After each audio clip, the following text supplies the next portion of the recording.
Hey le YouTube, si tu regardes cette vidéo, c'est sûrement que tu te poses la question, c'est quoi les bases de théorie musicale? Qu'est-ce que j'ai besoin de savoir pour commencer à faire de la musique? La base absolue, c'est bien évidemment les notes, et à peu près tout le monde connaît leur nom, do, ré, mi, fa, sol, la, si, do. Mais on va d'abord commencer avec un petit récap de qu'est-ce que c'est la musique. Mais la musique en fait c'est juste l'organisation du son, de plusieurs sons en l'occurrence, souvent, sur une durée, qui en général du coup est précise. La musique peut être écrite, pour pouvoir être exécutée plus tard, ou directement improvisée, comme par exemple c'est très fréquemment fait dans le jazz. La musique est faite de trois aspects principaux qui interagissent l'un avec l'autre. La mélodie, l'harmonie et le rythme. La musique, on vient de le dire, c'est des sons. Et les sons, c'est fait de fréquences. Et la fréquence, c'est quoi? C'est une vibration de la matière, en l'occurrence de l'air. En musique, on considère qu'un son a 4 caractéristiques principales. Ta durée, ton pitch, ta force, qu'on appelle aussi la dynamique, ou la loudness en anglais, donc c'est le volume, et enfin, sa couleur, son ton, son timbre. Différents mots pour définir la même chose. 2 de ces caractéristiques sont utilisées pour définir une note sur une partition. Les autres sont entre guillemets additionnelles, mais restent des informations essentielles du son. Attendez. Des partitions? Oh merde, on va devoir parler de celle-là d'abord. Du coup, les partitions. Quelque chose dont les gens ont peur, hein, c'est un peu leur pire cauchemar, on va dire, rien que d'y penser. En vrai, c'est pas si difficile. Surtout de les lire. Alors là, vous allez me dire, ok pour la lecture, mais une partition ça s'écrit aussi, non? Mais en vrai, à notre époque, à moins que vous décidiez à écrire pour qu'ensuite votre musique soit exécutée par des orchestres principalement, vous n'aurez jamais le besoin d'écrire des partitions. Donc c'est un problème que vous pouvez déjà oublier, si comme je viens de le dire évidemment, vous ne voulez pas écrire des partitions pour ensuite qu'elles soient exécutées par un orchestre, ou même de manière générale pour qu'elles soient jouées par quelqu'un d'autre. Si vous voulez juste produire de la musique, entre guillemets de manière moderne, vous n'en avez pas besoin. De manière générale, on peut dire qu'une partition, ça montre les notes et leur durée. Et vous pouvez lire ça déjà, ces 2 informations principales, vous pouvez comprendre le gros de ce qu'il y a décrit sur une partition. Les autres notations que vous verrez sont principalement pour indiquer l'expression, la dynamique, le tempo, des changements de métrique et d'autres nuances. Pour commencer à lire une partition, le premier truc à identifier c'est la clé. La clé c'est le premier symbole que vous verrez au début de la partition. Il y a plusieurs types de clés, mais il y en a 4 principales qui sont la clé de sol, qui indique la position du sol 3 ici, la clé de basse, qui indique la position du F2, du Fa2 ici, et les clés d'alto et de ténor qui indiquent la position du Do 3 ici et ici. Une fois que vous savez la position de cette note qui est indiquée par la clé, vous pouvez déduire la position de toutes les autres, et vous pouvez commencer à lire la partition. Ensuite, on peut s'occuper des durées. Comment est-ce qu'on indique des durées différentes sur une partition? Et j'aimerais pouvoir vous dire que c'est facile, mais d'une certaine manière ça l'est. Mais c'est un système qui a ses particularités et ses notations un peu spécifiques. L'indication de base de durée d'une note, c'est sa forme. Alors vous allez me dire, comment ça sa forme? Eh bien, sur une partition, une note elle est composée de 3 éléments. La tête, c'est l'espèce de petite boule, la queue, l'élément qui monte à la verticale soit vers le haut, soit vers le bas, et le crochet, c'est le petit truc qui ressemble à un crochet justement au bout de cette queue, et qui va dans la direction opposée de la queue, c'est-à-dire que si la queue va vers le haut, le crochet va descendre, et inversement. Maintenant, vous connaissez un peu l'anatomie de la note, on va pouvoir définir comment est-ce que cette forme impacte la durée de la note. Et on va y aller par ordre décroissant, donc de la note la plus longue à la plus courte. Pour la note la plus longue, qu'on appelle aussi la ronde, eh bien la forme de la note c'est simplement un rond, donc juste une tête. Ensuite, on a la blanche, qui est donc la ronde avec sa queue. Et cette note-là, du coup, elle fait la moitié, en termes de durée, de la ronde. Ensuite, on a la noire. Pourquoi? Parce que là, la tête, elle est pleine, elle est plus vite comme avant. Donc du coup, on l'a appelée logiquement la noire. Et donc celle-là, elle fait encore la moitié de celle d'avant. Donc là, vous vous dites peut-être qu'il y a un petit pattern, qu'à chaque fois qu'on change de durée, on divise par 2. Et effectivement, c'est le cas. Donc la prochaine, qui dure la moitié de la durée de celle-là, on rajoute la petite croche. Et du coup, elle s'appelle la croche. Ensuite, on rajoute un crochet en dessous du crochet qui existait déjà. On divise la durée par 2 encore une fois. La double croche. Là vous allez me dire, mais attends, du coup on peut juste continuer à diviser la durée de la note par 2 en rajoutant des crochets au final. Et oui, bingo, c'est un peu le principe. Une fois que vous avez une noire, juste vous rajoutez des croches pour à chaque fois diviser par 2, par 2, par 2, par 2, par 2. De manière purement hypothétique, vous pouvez ajouter des croches à l'infini pour diviser par 2 la durée à chaque fois. Bien évidemment, dans la réalité, on descend très rarement en dessous des 4 croches.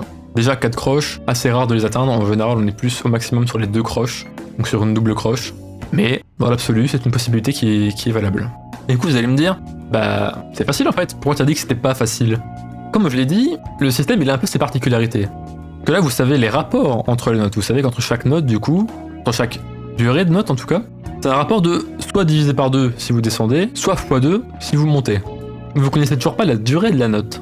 Tout ce que vous savez, c'est la relation entre les notes. Mais même avant de toucher à ça, regardez la notation là. Vous voyez le petit point à côté de la tête de la note? Là, ce symbole, il altère la durée de la note. Il ajoute à la durée actuelle la moitié de la valeur. Ce qui veut dire qu'une noire, avec un point, a la même durée qu'une noire et une croche ensemble. Dire un peu plus complexe, vous allez me dire. Bon, ça va, c'est quand même relativement facile. Mais qu'est-ce qui se passe si vous rajoutez encore un point? Eh bah, vous ajoutez la moitié de la durée de ce que vous avez ajouté avec le premier point à la valeur totale. Donc une noire avec 2 points, ça fait la durée d'une noire, plus d'une croche, plus d'une double croche, ensemble. Alors là, vous allez me dire, oula, ça commence à devenir un peu compliqué. J'espère qu'il n'y a pas des points partout, sinon ça va commencer à être chiant. Mais attendez, c'est pas tout. Une notation qui peut altérer la durée d'une note, c'est ça. Ça, c'est ce qu'on appelle des tuples, des t-uples, ou on pourrait appeler ça des nuples d'ailleurs, je suppose. Et ça, en fait, ça réduit la durée d'un groupe de notes. La réduction la plus commune, c'est le triplet. Et en fait, ça fait qu'on joue 3 notes d'une durée, là où normalement on en aurait joué juste 2. C'est plus si simple que ça maintenant, hein. On va retourner sur quelque chose d'un peu plus simple, les silences. Alors les silences sont comme les notes, sauf que c'est des silences, donc il n'y a pas de son, tout évident. Bon, plus sérieusement, la seule caractéristique d'un silence, c'est sa durée, qui est représentée par les symboles suivants.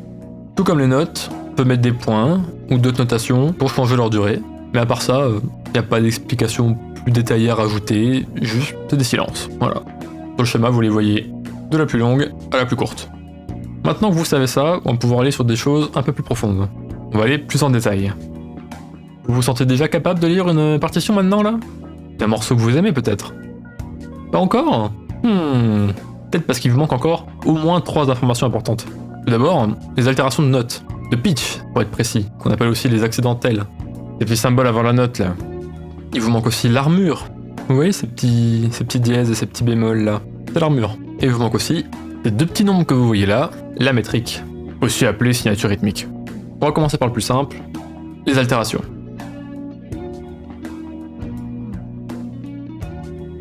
Alors, pour les altérations, il y a 3 symboles principaux à connaître. Le bémol, le dièse et le bécard. Par défaut, sur une partition, il n'y a que des notes non altérées, c'est-à-dire les notes de base. Pas de dièse, pas de bémol. Que do, ré, mi, fa, sol, la, si, do, pas d'altération, rien. Donc en fait, au final, ça revient à jouer toutes les touches blanches du piano. Toutes les touches blanches du piano sont les notes non altérées. Pas de dièse, pas de bémol. Les dièses et les bémols sont les touches noires. En ajoutant un bémol à une note, on baisse son pitch d'un demi-ton. En ajoutant un dièse, on augmente le pitch d'une note d'un demi-ton. Donc ces notes-là, c'est toutes les notes, occidentales en tout cas, que contient une octave, ici, entre Do3 et Do4. Une note peut bien évidemment être altérée par plusieurs dièses ou plusieurs bémols, et qui augmente au fur et à mesure d'autant, ou diminue d'autant, le pitch de la note à coup de demi-ton. Mais il est assez rare de retrouver des notations avec de multiples altérations. En général, on en voit plutôt un, c'est ce qu'on voit le plus. Une des spécificités, si j'ose dire, de l'altération, c'est qu'elle reste valide pour tout le reste de la mesure. C'est-à-dire que si vous mettez un dièse ici, la prochaine fois que cette note apparaîtra dans la mesure, il y aura aussi, par défaut, un dièse. Si vous voulez réutiliser une note d'origine, donc sans l'altération, sans le dièse, mais ceci est valable pour le bémol, vous allez avoir besoin de la 3e altération dont je vous ai parlé, le bécard. Alors, il y a d'autres spécificités. Je vais d'abord avoir besoin de vous parler de l'armure. Donc l'armure. L'armure, elle indique quelles notes vont être naturellement altérées pour la durée du morceau, à moins que l'armure ne soit changée pendant le morceau. En général, l'armure, elle correspond à la gamme principale du morceau. Alors je sais, j'ai pas encore parlé du concept de gamme, Pour l'instant, on va faire ça simple. Une gamme, c'est un ensemble de notes que l'on considère qu'on peut utiliser pour faire un morceau qui sonne juste. C'est beaucoup plus complexe que ça, mais pour les besoins de la vidéo, ça suffira amplement. Donc par exemple, avec la gamme de Do majeur, qui contient uniquement des notes non altérées, donc toutes les touches blanches du clavier, l'armure est vide, parce qu'il n'y a pas d'altération. Par contre, pour la gamme de Do mineur, qui contient 3 bémols, Mi bémol, La bémol et Si bémol, on obtient l'armure suivante. Par convention, en général, une armure, ça a soit que des dièses, soit que des bémols, et jamais un mélange des deux. Mais c'est une convention, et si vous trouvez des partitions écrites avec des bémols et des dièses dans l'armure, appliquez-les de la même façon. Ça ne change rien, c'est juste une convention de lecture pour que ce soit plus simple. Pour moins perdre surtout, j'ai envie de dire le lecteur de manière générale, mais surtout les instrumentistes qui vont devoir exécuter la partition.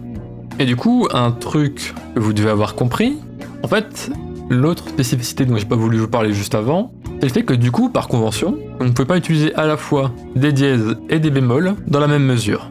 Alors, comme pour l'armure, je le répète, une convention, il peut y avoir des impairs, qui sont plus ou moins justifiés, mais encore une fois, facilité de lecture, facilité d'exécution, par convention, on se limite à soit l'un, soit l'autre. Ah, et oui, le bécard annule l'altération de l'armure pour la durée de la mesure. Ah, et petite clarification tant que j'y pense aussi, le bécard ne fait pas qu'annuler une itération d'altération, c'est-à-dire que si vous avez d'abord dans votre mesure un double dièse et qu'après vous mettez un bécard, vous n'annulez pas qu'un seul des deux dièses, vous annulez les deux dièses. Vous revenez à la valeur de base de la note, c'est ça que veut dire le bécard. Décidément, le bécard est très puissant. On continue. On arrive enfin au dernier élément, la signature rythmique. C'est le deuxième symbole que vous verrez sur n'importe quelle partition. Ces deux nombres-là, et du dessus, ils nous indiquent le nombre de battements dans la mesure. Vous allez me dire, tout à l'heure tu nous parles de mesure, mais c'est quoi vraiment une mesure ? Une mesure sur une partition, c'est ce qu'il y a entre deux de ces traits-là. Et pour la décrire rapidement, on peut dire que c'est une unité de temps et de structure qui groupe des notes et des silences. Pour revenir à la signature rythmique, le nombre du bas, lui, nous indique la durée de chaque battement comme étant une durée de note. C'est pour ça que du coup ces deux nombres, utilisés ensemble, ils nous informent du contenu possible, de la structure et de la durée d'une mesure du morceau. Comme pour l'armure, la signature rythmique peut être modifiée pendant le morceau, plusieurs fois si nécessaire, il n'y a pas de limitation là-dessus. Les chiffres du dessus les plus communs sont 2, 3, 4, 6 et 8, et les chiffres inférieurs les plus communs sont 2, 4 et 8, et éventuellement 16. Qui nous donne comme signature rythmique les plus communes les suivantes, le 4-4, qui est de loin la plus utilisée surtout dans la musique populaire, 3-4, 2-4, 2-2, 3-8, 6-8, 9-8, 12-8, 5-4 et 6-4. Bon, je suis conscient que ça fait un petit bout quand même, ça fait quand même pas mal de connaissances à assimiler si vous ne connaissiez rien de tout cela. Et maintenant, une fois que vous aurez réussi à ingérer tout ça, vous pourrez lire plus ou moins n'importe quelle partition sans trop de problèmes. Évidemment, vous n'aurez pas la fluidité de lecture, mais vous ne serez pas là H24 en train de vous demander qu'est-ce que c'est que ces symboles, à quoi ça sert. Alors évidemment, comme je l'ai dit, c'est vraiment les bases. Vous avez vraiment de quoi obtenir les infos principales de la partition. Mais il y en a encore plein d'autres qui indiquent des choses très différentes, comme les articulations pour les instruments, les ornementations, la dynamique, des changements de tempo, des répétitions, des relations entre les notes, et d'autres besoins plus spécifiques encore. Il y a même des instruments, ou des sections d'instruments, qui ont des notations complètement spécifiques qui leur sont propres, et qui du coup ne sont pas utilisées en dehors de ces sections. Toutes ces autres notations, qui, bien que supplémentaires et non essentielles, restent très importantes, seront abordées dans une vidéo future, où on essaiera de compléter l'ensemble de notations nécessaires pour lire complètement une partition. Et pour l'instant, essayez déjà de faire des lectures avec ce que vous venez d'apprendre, et le reste après, easy busy, pas de soucis, même si ça fait beaucoup de symboles, une fois que vous avez déjà intégré correctement tout ce que vous venez d'apprendre, ce sera clair comme de l'eau de roche. Et bah maintenant que vous savez comment lire une partition, on va pouvoir aborder les bases de la théorie musicale. Vous êtes un peu là pour ça à la base quand même. Notes, intervalles, accords, gammes, tout ce que vous avez besoin de savoir pour comprendre les bases de la mélodie et de l'harmonie, ce sera là. En attendant, moi je peux vous inviter à suivre la chaîne, pour plus de contenu évidemment, à aimer la vidéo si vous l'avez aimée, à laisser un commentaire pour me dire si la vidéo vous a aidé, si elle vous a plu, ou même pour me poser des questions en rapport avec la vidéo et les prochaines. Et aussi, si vous le pouvez et si vous le voulez évidemment, la partager avec les gens qui en ont besoin ou qui il pourrait plaire. Enfin, si vous voulez supporter la chaîne financièrement, vous trouverez tous les liens en description. Un grand merci à ceux qui m'aideront là-dessus, en supportant mon travail et donc en aidant à la création des prochaines. Sur ce, moi je vous souhaite une bonne journée, une bonne nuit ou quoi que ce soit d'autre, et à bientôt pour de nouvelles explorations. Ciao ciao.